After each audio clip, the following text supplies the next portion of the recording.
Saludos, amigos y amigas de Hablemos Claro. Hoy nos encontramos nuevamente para tratar el tercer capítulo del libro El líder sin Estado Mayor del profesor Carlos Matus. En esta oportunidad, dado lo denso y el volumen de los temas que vamos a tratar, nos vemos prácticamente obligados a leer el resumen que les vamos a presentar y a minimizar los comentarios, dado que bueno, caemos siempre en la tentación de extendernos en ellos y pasarnos del tiempo que tenemos establecido. Entonces, en este caso, repetimos, vamos a tratar de dar lectura al resumen y hacer los mínimos comentarios posibles. Bueno, iniciamos de una vez. El tercer capítulo trata de la capacidad de gobierno. Son seis temas en los cuales él estructura este capítulo. El primero, la capacidad de gobierno, el gran tema. El segundo, la gerencia privada y alta dirección pública. El tercero, tratamos el profesional de la tecnopolítica. En cuarto lugar, las limitaciones del profesional departamentalizado. 5. Cómo elevar la capacidad de gobierno del dirigente. Y en sexto lugar, el tiempo como recurso escaso. Entonces, bueno, iniciamos con la capacidad de gobierno, el gran tema. El ejercicio de gobierno implica intrínsecamente un alto nivel de complejidad, ya que se actúa en un contexto caracterizado por la pugna entre fuerzas políticas, sociales, económicas y culturales, entre otras, que imponen extraordinarias dificultades a los gobernantes. No obstante, la capacidad de gobierno trata del cómo lidiar exitosamente con dichas dificultades. En este sentido, es fundamental que los equipos y el líder manejen herramientas y métodos de gobiernos que permitan resolver exitosamente dichas dificultades. En este orden de ideas, el autor nos indica que la capacidad de gobierno recae fundamentalmente en el trabajo de 5 estratos, yo le llamaría líneas de trabajo, que se mencionan a continuación. 1, el liderazgo político. 2, el nivel tecnopolítico. 3, el nivel de los investigadores de campo de las ciencias sociales y técnicas de gobierno. El nivel general de profesionales universitarios y el ciudadano. En el primer caso del liderazgo político, como ocurre en el campo de las artes, el líder político se hace en la práctica. Por ello, resulta muy influyente el nivel cultural del sistema político donde éste se desenvuelve, el cual puede homologarlo hacia arriba o hacia abajo. Es decir, siempre convendrá al líder un entorno político altamente competitivo en lo intelectual. Coloquialmente, por ahí dicen, eres un reflejo de tu entorno intelectual. Mientras más alto sea el nivel de tu entorno intelectual, más alto será tu nivel. En el siguiente punto, que es el nivel tecnopolítico, en este estrato encontramos una categoría muy parecida a la del cuadro de Ernesto Che Guevara. En ella se resume la síntesis práctica entre juicio político y juicio técnico, con el agregado del nivel organizativo. Este punto lo vamos a tratar más adelante porque de verdad se parece mucho al concepto de cuadro de El Che. Después tenemos el nivel de los investigadores en el campo de las ciencias y técnicas de gobierno. Estos son los responsables de crear la oferta de conocimientos que requiere el líder. Son los trabajadores de conocimiento, son los hacedores, de conocimiento en este campo de la ciencia. Lamentablemente debemos reconocer que acá hay una gran deuda por parte de estos investigadores. Posteriormente, el nivel general de los profesionales universitarios. En ellos tenemos la base que alimenta parcialmente el estrato de dirigencia política y totalmente el estrato tecnopolítico. Es además la fuente de la cual se nutre el nivel medio del aparato público. ¿Qué profesional están formando nuestras universidades? Es la gran pregunta. El problema acá, cuando buscamos respuesta a esta pregunta, radica en que la actual formación universitaria no contempla el estudio de ciencias y técnicas de gobierno.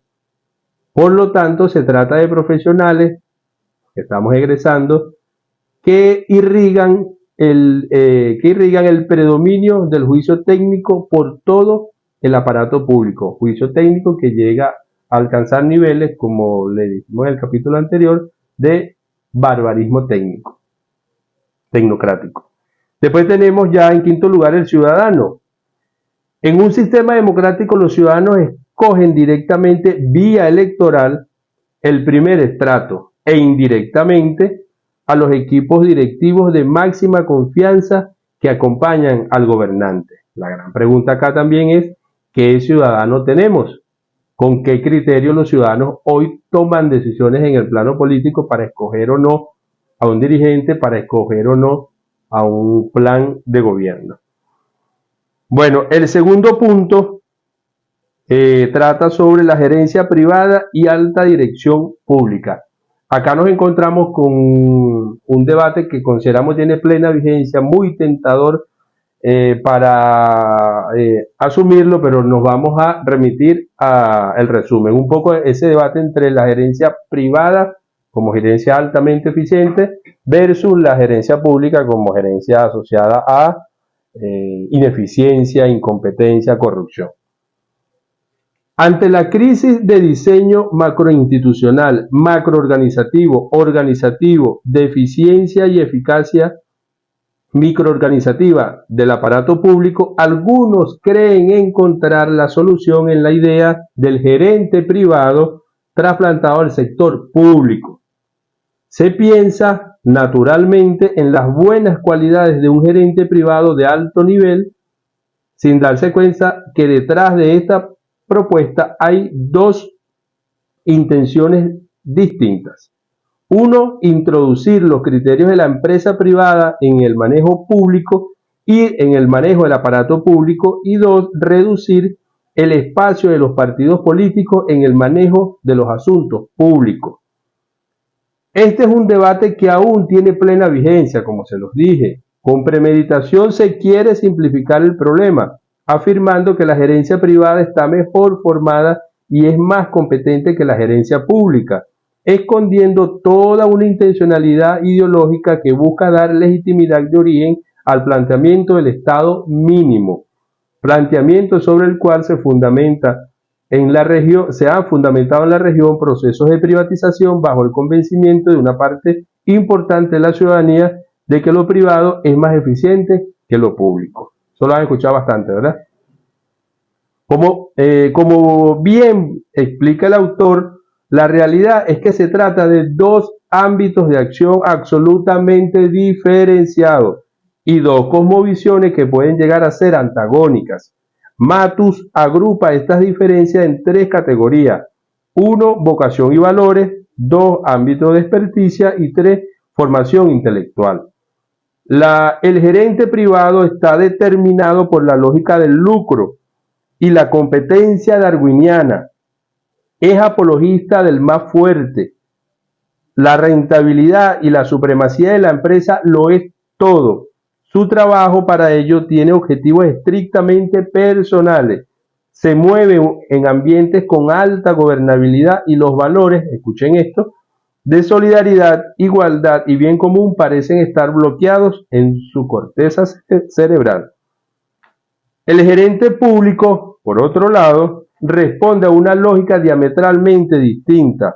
El aparato público debe cuidar por la justicia social, por el bien común, por la atención de los más vulnerables, debe garantizar la soberanía nacional y el respeto al contrato social expresado en la Constitución. En su quehacer institucional, la mayoría de sus actividades responde a la responsabilidad con el colectivo y mantenimiento de una gobernanza amenazada constantemente.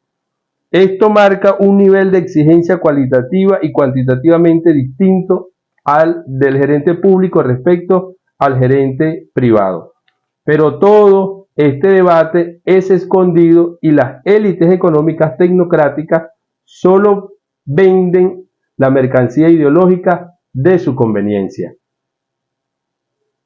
No obstante, en este contexto, el autor propone la constitución de mallas curriculares para la formación, en ambos casos, el gerente público y en el caso del gerente privado, donde establece 23 áreas de conocimientos a trabajar. De las que me parecen más importantes tenemos, por ejemplo, planificación estratégica pública, teoría de la organización y macroorganizaciones, análisis estratégico, análisis de problemas, políticas públicas, etcétera. Esas las podemos revisar en el texto. En tercer lugar, la formación el profesional de la tecnopolítica. Acuérdense que le dije que es un concepto que se parece mucho al del cuadro de Ernesto Guevara. Sin duda el autor pone la vara sumamente alta cuando hace la caracterización de este profesional. Para ejemplificar esto tomamos integralmente el siguiente párrafo. Citamos: el profesional de la tecnopolítica es un híbrido entre el intelectual, el político y el gerente. Es un cientista social preocupado por la acción sin complejo para explorar el futuro difuso e incierto, capaz de comprender que la acción no espera por el desarrollo de las teorías, atento para evitar las desviaciones del investigador académico o academicista, que se deleita con el pasado y el futuro más lejano, alerta para comprender que los departamentos profesionales tienden a razonar unidimensionalmente con un foco de atención limitado por un corte artificial de la realidad. No puede refugiarse en la frontera de una ciencia o una técnica parcial. Por el contrario, es un inventor, de los departamentos especializados, cuyo propósito es el cálculo situacional totalmente al servicio de las prácticas de gobierno y del hombre en acción. Sumamente complejo cumplir con ese perfil, pero bueno, eso lo define el autor. Siempre evitando los extremismos interpretativos, de este perfil podemos extraer como idea principal que el profesional de la tecnopolítica es una necesidad sine qua non para la transformación del aparato público, para el ejercicio de gobierno y para una gestión pública altamente eficiente. Estamos frente a un tema que imanta debates de diversa escala. No obstante, en lo que sí debe haber consenso, allá de las diferencias, es la necesidad que tenemos hoy de contar con un profesional altamente formado en escuelas de pensamiento heterodoxas. Los problemas del aparato público serán cada vez más complejos e irresolubles para el político y técnico ordinario. Estos se verán cada vez más incompetentes ante los nuevos retos que imponen los sistemas democráticos. Por ello, si ya existe un rezago en estos estratos, ¿cómo se incrementará este en el mediano y largo plazo? Una de las consecuencias actuales de esta realidad es que los gobernantes no cuentan con el soporte que requieren, siendo este capital intelectual un recurso en extremo escaso. Por otro lado, el yugo de los barbarismos, ambos, tanto el del juicio técnico como el del juicio político, pareciera no tener fin en el corto ni mediano plazo. Tanto el barbarismo político como el barbarismo tecnocrático muestran posicionamientos muy sólidos y sin enemigos a la vista, mientras ilógica e indefectiblemente los sistemas sociales, las realidades que los gobernantes deben atender, sus problemáticas, sus conflictos de intereses, sus reconfiguraciones internas se complejizan y mutan con mayor frecuencia y profundidad, haciendo la tarea de gobernar eficientemente cada vez más cuesta arriba.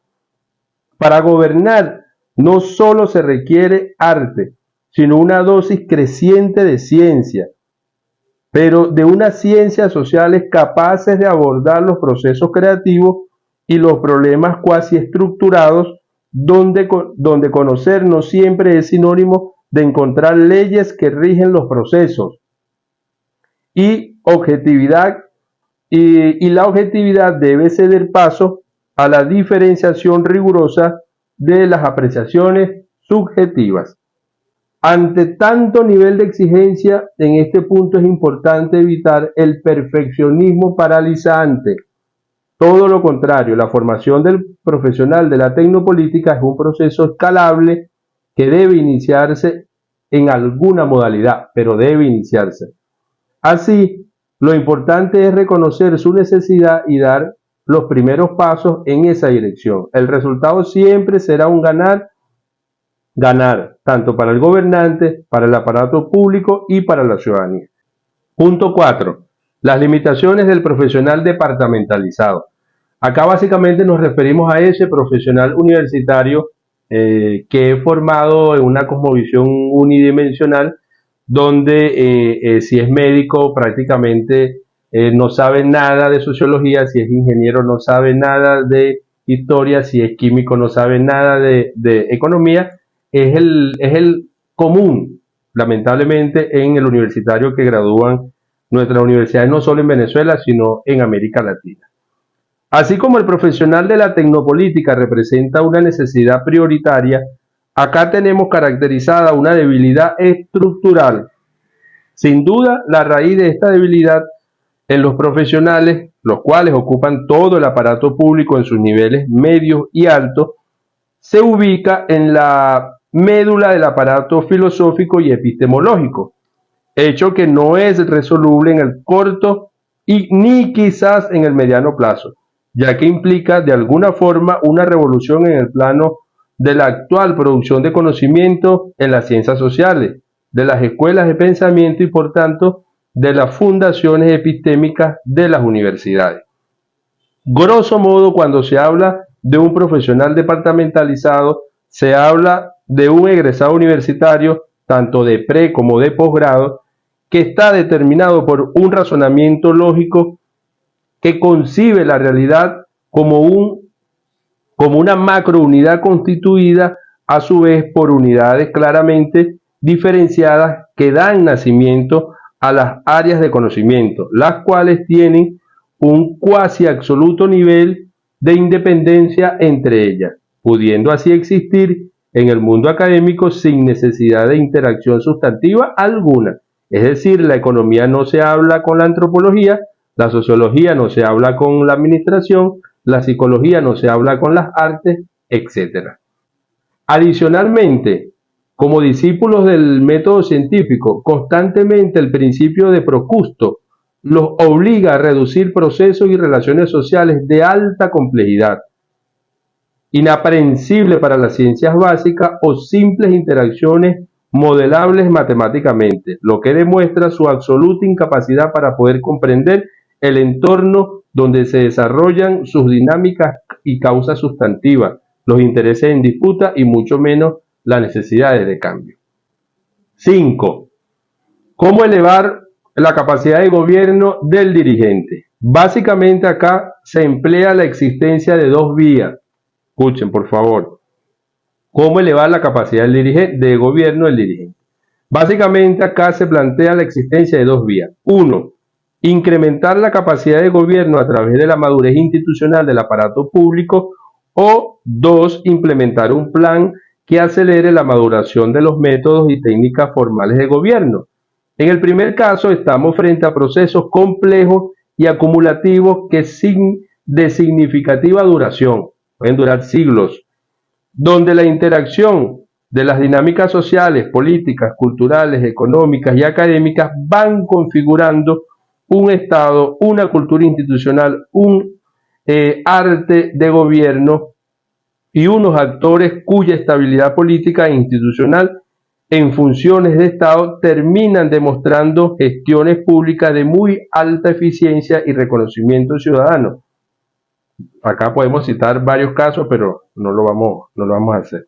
Para América Latina no hay más alternativa para nosotros, ¿verdad?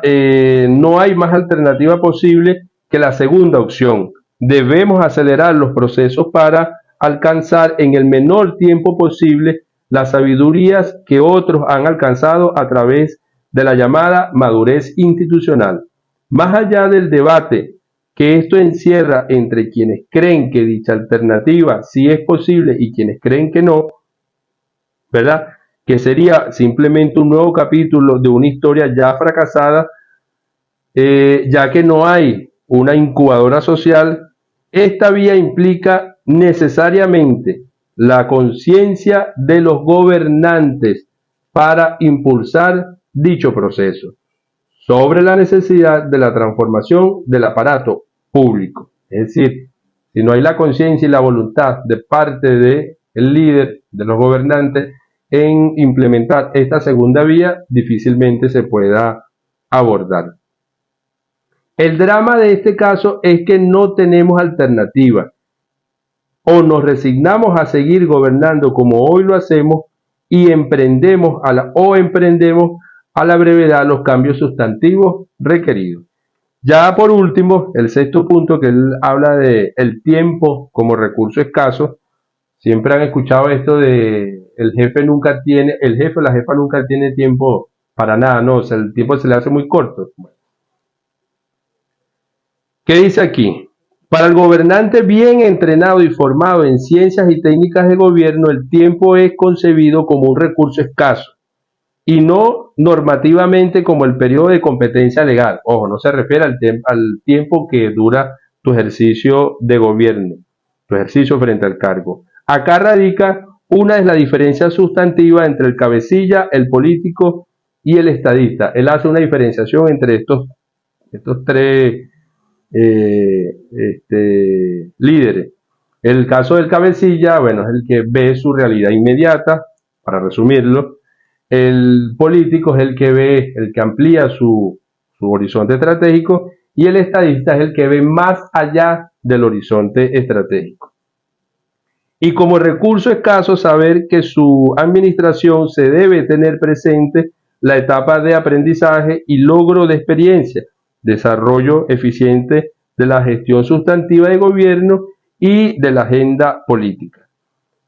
El tiempo se refiere a los recursos más preciados y escasos de un líder, el poder real, para ejercer las competencias y la destreza para utilizarlas. En este último caso no hablamos del tiempo, como ya le dijimos, legalmente disponible, sino de la capacidad del líder para utilizarlo.